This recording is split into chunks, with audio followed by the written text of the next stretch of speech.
Okay. I'm Victoria.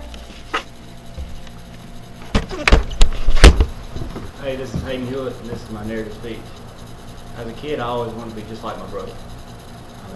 I look up to him, and I respect him 100%. And the reason why is because he was the quarterback at my high school.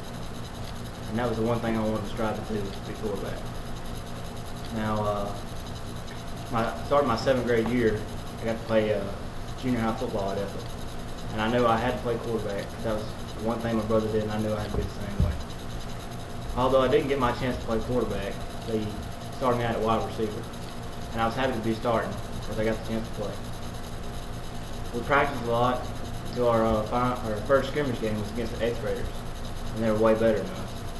Well, finally, after being covered all game by the corner, he decided to blitz on one play, and the pass was going to me on a little 5-yard hitch pass. They threw it to me, and I was wide open and gained 6 yards, and we got the first down. That was on the drive we scored our first touchdown against the 8th graders.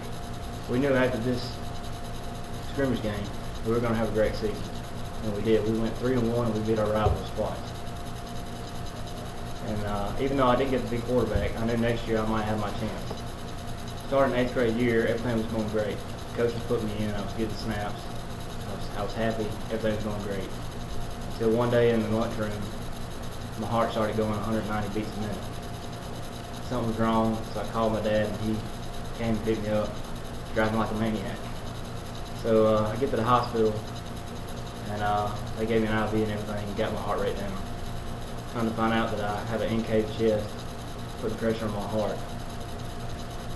So the doctor told me that I had to have a surgery called the Nuss procedure. So they put a steel bar in your chest, push the chest out, kind of like braces to fix the chest. They also told me I wasn't going to be able to play sports anymore for the next 3 years. So with doing this, I was pretty upset. I knew the one thing I wanted to do was play football, and I couldn't do it. So the only thing I could think of to actually do sport-wise was be a man. And I was the head manager for Ethel High School for about 4 years. 2 years. And it was going great. I enjoyed it. Got to hang out with my friends, got to be around the one thing I love, and that's football.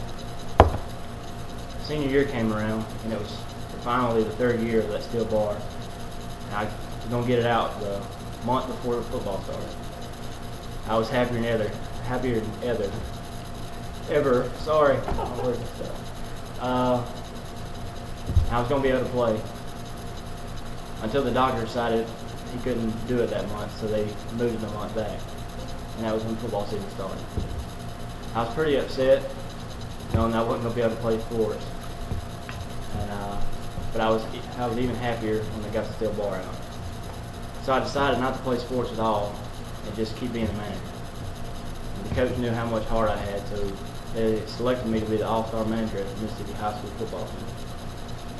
And then I was really happy, getting to do one thing my brother never did, to be an all-star. So when we went down there, I met some great friends and really had a great time. I knew that maybe managing could probably be a career for me to get to where I want to be as a football coach. So I kept doing it, and finally, after graduating, I got a job from Coach Ricky Casey to help the softball girls at Holmes Community College. I love these girls to death, even though they give me a hard time. But I love every minute of it. I love sports. And without this steel bar, none of this would ever happen. So I think that, even though I'm very stressful about it, but I'm very grateful the good Lord blessed me with the things He gave me. But I plan on going to Mississippi State and helping the strength coach up there on the basketball team, even though I'm an Ole Miss man. And I try to be a football coach and maybe be an offensive coordinator one day. And that's my narrative speech about my story, my steel bar, and what I came through to be what I am today.